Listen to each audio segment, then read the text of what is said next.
Vivo. It is not a brand you come across daily, but in case you didn't know, it is known for making the world's thinnest phone. Then suddenly, the company came into the Indian market and brought some nice phones. And today, we are going to talk about one of its budget smartphones. Hey, this is Anand for Gizmo Lead, and this is the Vivo Y15.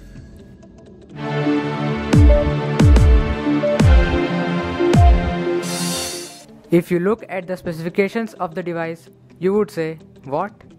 Yes, the specs are not that interesting, and there is a reason for that. This device was introduced in 2013. Then why are we reviewing it now?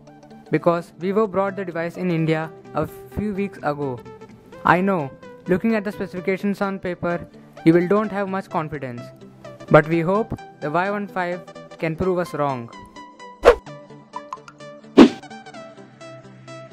The Y15 has sharp corners, a glossy plastic rear cover with a metal trim running around the edges and a metallic ring around the camera lens. At 9mm, the Y15 is not exactly slim, and the 130g weight makes it slightly heavy. The body doesn't really provide a nice grip, and we sometimes ended up dropping the phone. It is available in white and black, but I think that the phone is still good looking considering its price. The bezels around the 4.5-inch screen are not too thick. Below the screen is a row of capacitive buttons that are not backlit. The earpiece, an array of sensors, and the front camera are all present above the display. The power button and the volume rockers are on the left edge. A micro USB port for charging and a microphone for calls are on the bottom edge, and a 3.5mm audio jack sits on the top.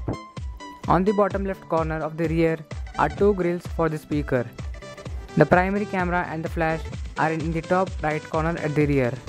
The 4.5-inch screen has a resolution of 854x480 pixels, which results in a pixel density of 218 ppi.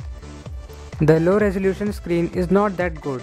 The text is not sharp and the images look pixelated, but the screen is pretty vibrant and shows good colors. Under the hood is a MediaTek MT6582 chipset with a 1.3 GHz quad-core processor and a Mali 400 GPU. There is 512 MB of RAM, which is very low. Also, only around 1 GB of the total internal storage space of 4 GB is available for users, which is not enough for people like me. But this phone has a micro SD card slot, and yes, you can expand the storage up to 128 GB.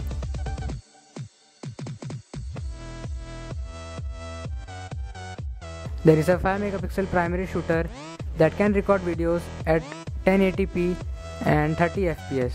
The front-facing camera, on the other hand, can capture 2MP images. The Y15 is a dual SIM phone and accepts 2 micro SIM cards. The primary SIM can connect to 3G. Vivo uses its FunTouch OS on top of Android 4.2.2 Jelly Bean, and we don't expect an update to KitKat from Vivo. FunTouch OS with no dedicated app drawer is quite like the skins used by other Chinese companies on their smartphones. The quick settings bar which comes out from the bottom, the shaking of apps while customizing the layout, and the icons all seem to be inspired from Apple. But still, the interface is lighter and works smoothly even on a phone with low-end specs such as the Y15. There are a few software tricks which some users might find really helpful. The pre-installed apps include Facebook, WeChat, and WhatsApp. The best thing about the phone? Yes, it is the camera. The 5MP camera can capture some great shots without loss of details and with good color accuracy in daylight conditions. On the other hand, the Y15's camera has one major drawback: its slow shooting speed. This results in blurry shots when the phone is not held steadily. In low light conditions, the camera still works nicely, but the pictures are too grainy. Also, the quality of videos taken at 1080p was poor. The 2MP front camera can capture some really good selfies. Talking of the battery, the phone lasted around 7 hours when we played a video on it, which is definitely better than quite a few phones in this price range, and it should easily last at least a day. If you are searching for a budget phone, alternatives such as the Eureka and the Xiaomi Redmi Note are still great options to choose. Thanks for watching.